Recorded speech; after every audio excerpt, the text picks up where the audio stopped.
This episode was everything.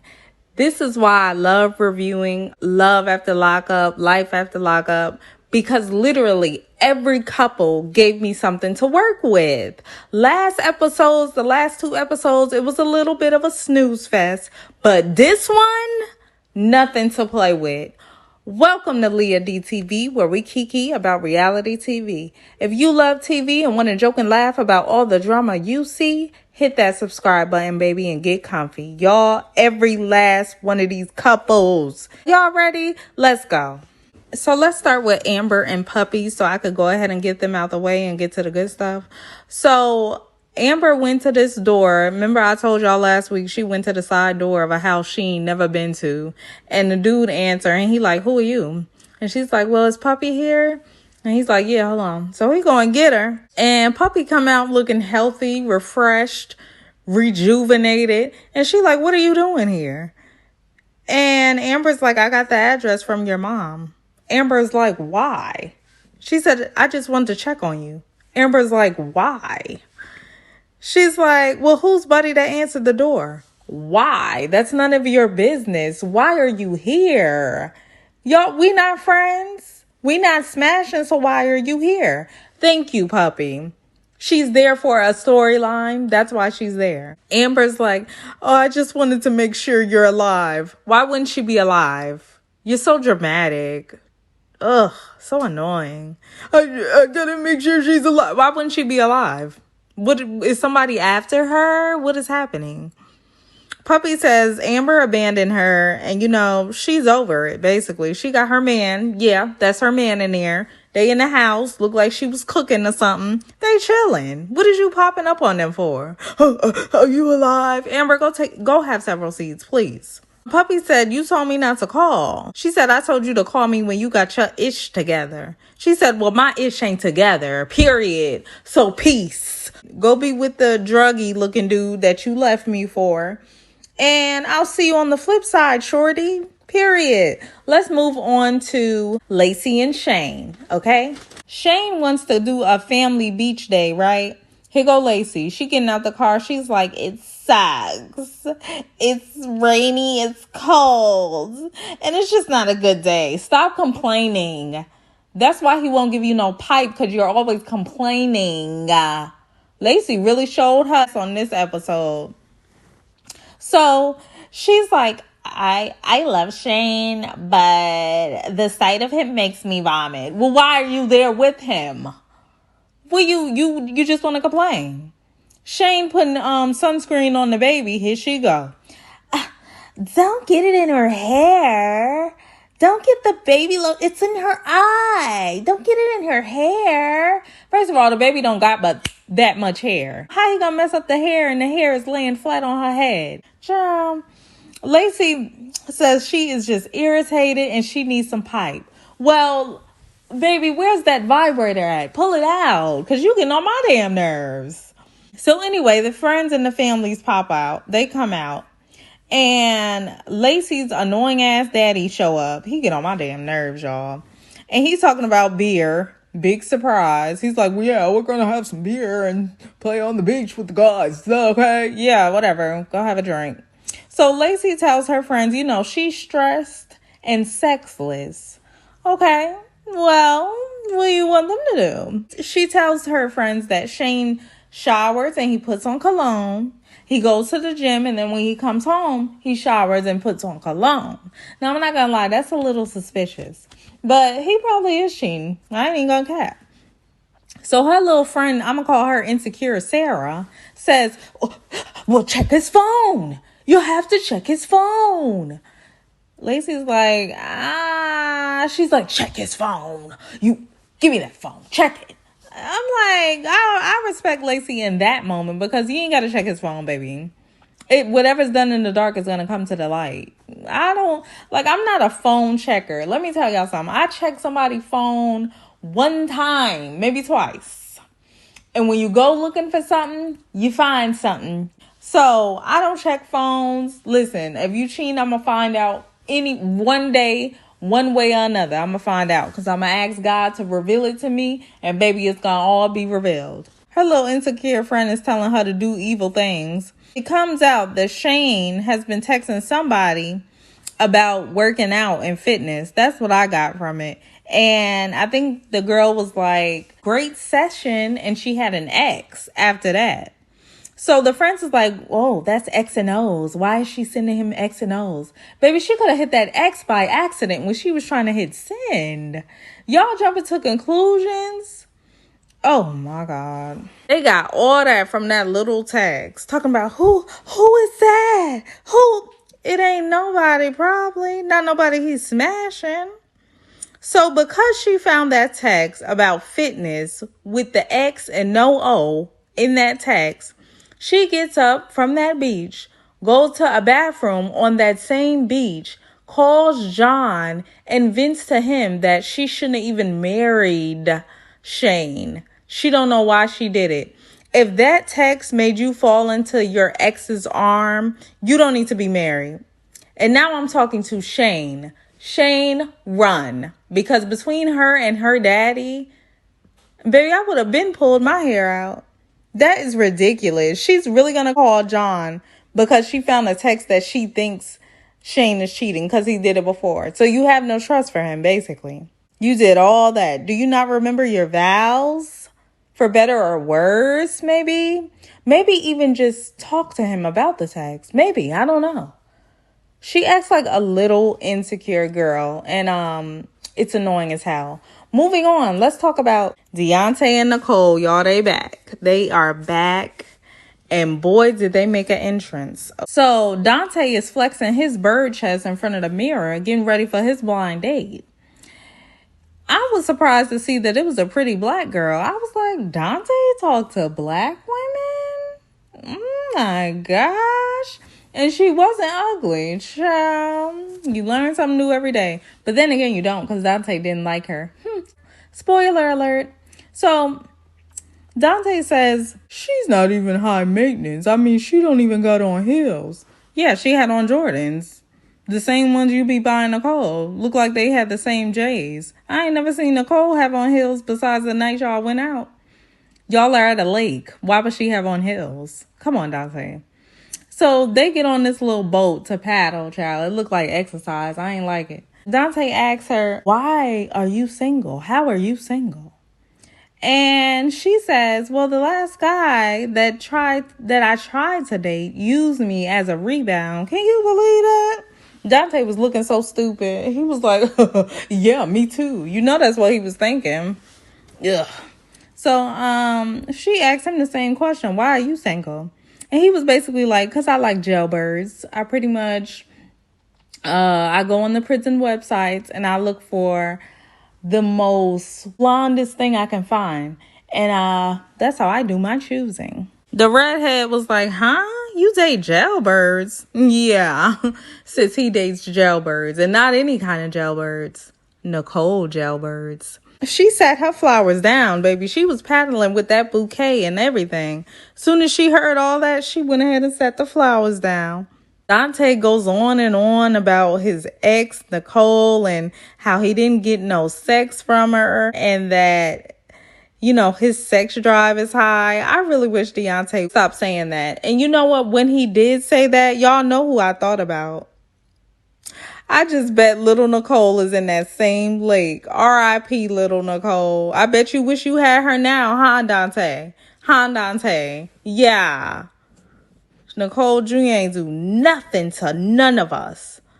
Woo! Jesus. All right. Let me get back on it. R.I.P.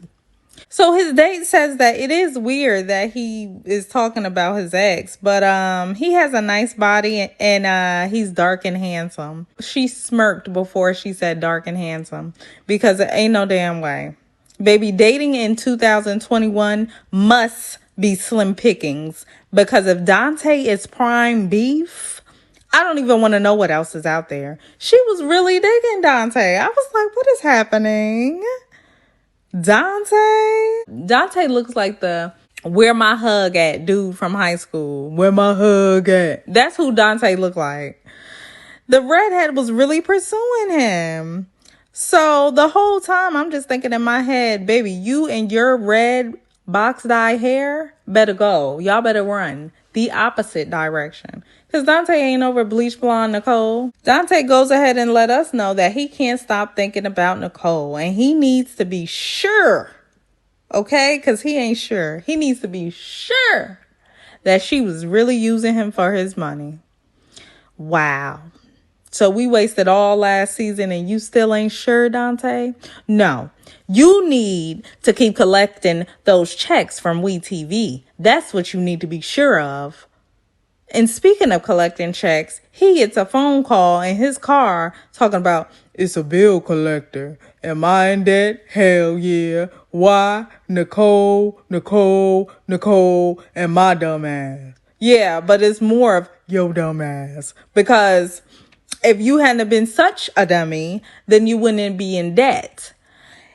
But anyway, he's on his way pulling up to Nicole mama house. And he says that he feels like he has no one to talk to. So he feels as though Nicole's mom, who can't freaking stand him, is the best person to talk to right now. She doesn't like you. You can't tell that? Then again, you can't tell Nicole don't like you. So no, you can't tell it. Deonte says that, I love and miss Nicole. And I just feel like I didn't get everything I should have got out of the relationship. The mom gonna say, she doesn't owe you sex. And if that's not good enough for you, kick rocks. Why? First of all, lady, she would have got cursed out. Period. Then again, no, she wouldn't, because I wouldn't be there, because I have self-esteem, something Deonte don't got. So, yeah, she tells him to go ahead and kick rocks, because her daughter can use him up and ain't gotta give him nothing in return. She can use him up and it's all Gucci. Baby, I would have took them to Judge Judy. I don't play them games. So, Deontay leaves looking stupid, feeling defeated as he should. And Nicole walks into the kitchen where mom is at and she's like, hey, mom, what are you cooking me for breakfast? In that moment, I realized that Nicole is spoiled because of her mama. Her mom created that 24-year-old mess right there. All of that is from that mama. Nicole goes on and say, being in the real world, I just thought, it'd be great. I thought everything was going to be great, but, I got COVID 2 times. You don't say. Now, I don't wish no COVID on nobody. But, Nicole, I'm going to just say God don't like ugly. Moving on. The mom says, well, Deonte came and he said that you owe him sex. He definitely didn't say that, but thanks for relaying the message, Mom. Nicole was smart enough to say, did he say that word from word? And the mom was like, no, but that's what he was insinuating. No, it wasn't. Deontay led off with, I love her and I miss her. How did you get, she owed me sex? Like he came over there with no shirt on and his link out saying, where my hole at? He didn't do that. Whew. Nicole tells us that this whole time since she left Deontay, she's been with Tia. And, she do miss Deontay. I bet you do, girl. It looks like you might need a little color touch up there. Them roots was showing a little bit, just a little bit.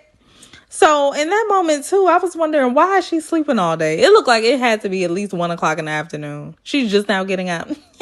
Hey mom, what's for breakfast? Why are you sleeping this late? You don't need to be up looking for a job. Spoiled as hell. So then we see Nicole trying on booty shorts and training bras, and she goes outside to tan as she waits for Tia to show up. Tia shows up after driving 5 hours from North Kakalaki and pretty much is going to shack up at her mom's house because, Nicole don't have a place to live, a job, a car, not much. But she did have COVID, though. Nicole lets Tia know that she got a job interview. Okay, Nicole. At a tanning salon. That fits you, right? Gotta stay tan. Tia said, do you think that job is good enough? Baby Tia, where is your job, Tia? Because according to Nicole, she needs some money and you ain't got it. So what job you working where you could come up to Virginia and stay with Nicole for a whole week? Child, don't be judging nobody's job now. Nicole tells Tia that Deonte came over and demanded sex. He definitely didn't do that, but this is like playing a game of telephone. He told the mama one thing, the mama told Nicole one thing, Nicole told Tia one thing. It was just three different things. So Tia tries to explain to Nicole that you did take a lot from this man and you kind of do owe him something, whether that's correct closure or maybe it is a little peekaboo. We don't know. And Nicole's like, I don't owe him anything, okay? I don't owe him freaking sex, okay? If I don't want to do it, I don't have to. They go back and forth, and they're pretty much not going to last long either. I don't care if they're married now, baby, it ain't going to last long. They go inside to get ready for her interview tomorrow, and she pulls out her 4-year-old niece's shirt and says, is this good? No, that shirt is too little. Can you even fit that? Hell no. Put it back in the closet. Then she gonna pull out this lacy see-through low cut shirt and say, yeah, this is good. Tia said this is good. Baby, it's the blonde leading the blonde. You want her titties out on an interview? Come on now. I see why she ain't got no job. She says that she misses Deonte's checks because I still need my boobs done. I mean, I miss Deonte. I mean, this bra is all me. I need my boobs done. Like, I'm not done with him. And that's how we end off with him. So it looks like she's gonna entertain him because he ain't got no job right now. And yeah, she still needs them A cups to be D cups. Moving on, let's talk about Sean and Sarah. So Sarah's in the car and Sean's like, who are you texting? And Sarah's like, Stacy, my best friend. She's got to make sure you don't kidnap me. Sarah's a liar and the truth ain't in her. That's her real man that she's texting. Just in case you didn't know, Sean. So they go to this pizza spot. And she gets overwhelmed by the selection of toppings. It was just too many toppings for her to choose from. And she started getting anxiety. She was like, I can't do this. I can't do this. But she goes ahead and drops a bomb when they sit down to eat the pizza. She goes ahead and she lets Sean know that she has a daughter. And the naked mole rat is acting disappointed in Sarah, not telling him this, when the whole time the naked mole rat got more kids than Kate plus 8. He could have told Sarah in that moment that he got a lot of kids. But no, he's a coward. And he went ahead and moved the conversation to when we gonna smash in the cornfield. Because y'all know where his mind at. In the cornfield, not even in the gutter. So Sarah said Sean got quiet a couple of months ago. And this is when he was quoting Destiny, getting scammed by her. And she still doesn't know why he was quiet them couple months. Sarah, you know why. You just don't want to say it. He was obviously entertaining someone else. They are both lying to each other. She was lying about the kid. He's lying about his kids. She lying about not having a man. He lying about not still talking to Destiny. This is just built on lies. Everything. This ain't gonna work. Sean, he just want to smell it. He just want to feel it, smell it, get a whiff of it so he can be okay. And then once he got that soul tie between her, he'll go ahead and let her know, listen, I got about 15 kids and an ex-wife that I still talk to every day. You want to come join the family? Then he'll let her know that, but not until then. So what we will see in the future is that when she dyes her hair red, baby, the real demon is going to come out because it's something with Sarah. It's something. Not only does she have a man, but it's something. She a little firecracker. Don't let the 4'11" fool you. She's something else. I can tell it. I know because I'm short too. Sarah says that she ain't jumping head first into the cornfield or into his crotch. She's going to keep this thing real friendly, real copacetic and real friendly. They get in the car, and Sarah keeps doing this weird thing, covering her mouth. Y'all know when somebody cover their mouth, like they shocked, but they looking down at their phone like they reading something, and they like, and Sean's like, what happened? And she's like, it's just my friend. Sarah, I know he looked like a dodo head, but don't be treating him like one. She says she doesn't want to have sex, and she'd rather just go home to her family. She also lets us know that she's never had sex with a man sober. Pay attention to how she said that now, because we done been bamboozled before. With a man sober. She could have just said, I never had sex with anybody sober. She could have just listened, okay? I learned a lot from Deontay and Nicole with a man. So maybe she's been with women. Maybe a girl picked her up.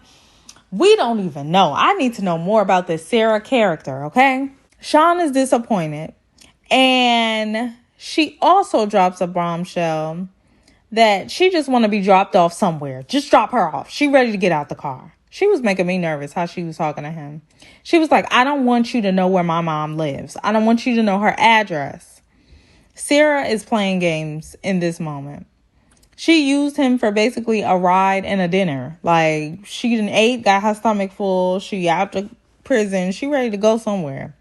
So she's like, just pull in this random parking lot and don't follow me. And don't, and matter of fact, leave when my mom get there. Because I don't want you to meet her. Okay? So just leave. I was like, what is happening? So she don't want him there. Her mom pulls up. So he is sitting in the car. He pulls into this random parking lot and waits for another car to pull up. And he's like, okay, I'm going to get out and give you a hug. She's like, don't get out. Just don't get out. I was like, what is happening? She's like, stay in here. Oh my goodness.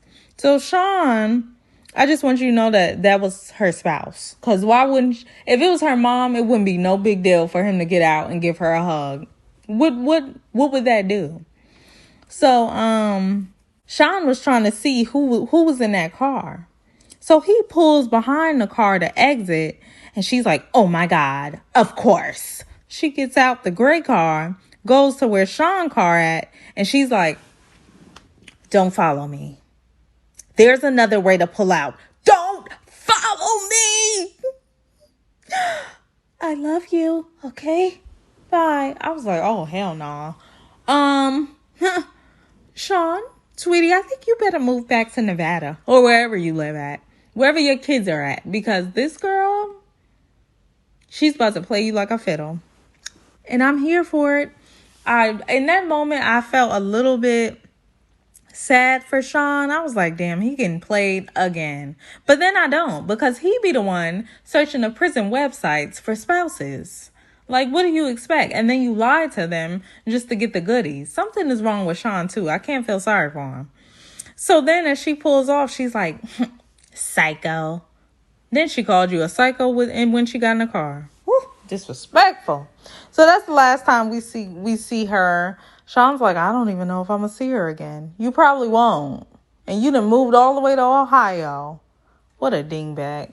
Moving on, let's talk about the last couple, which is John and Kristina. So we left off with John on one knee, getting ready to propose to Kristina. John is looking like a leprechaun. In this moment, he really did. With that hat, with his eyes squinted. One of his eyes was squinted. He really looked at leprechaun-y. And Kristina went ahead and said yes. We finally see her smile. I was like, okay, Dirty John, you might have done something right besides trying to smash her sister. John says that if this marriage doesn't work, I'm just going to become a monk. Go ahead and shave that dingy hair off and start sitting Indian style, because this ain't going to work. Kristina wants her sister to come to the wedding, basically to just rub it in her face. And she's not going to tell John because that really wouldn't make good TV. So we end with them. They ain't take long. You know what I'm saying? They taking they Bonnie and Clyde pictures, child, looking very unflattering. in my opinion. But, you know, what do I know? I'm just a cartoon. If you enjoyed this review, go ahead and give me a like. Go ahead and comment what you thought of tonight's video. And baby, if you're not subscribed yet, make sure you hit that subscribe button and make sure you hit the notification so you don't miss any of my reviews. Until next time, I'll see you on my next review. Ta-ta.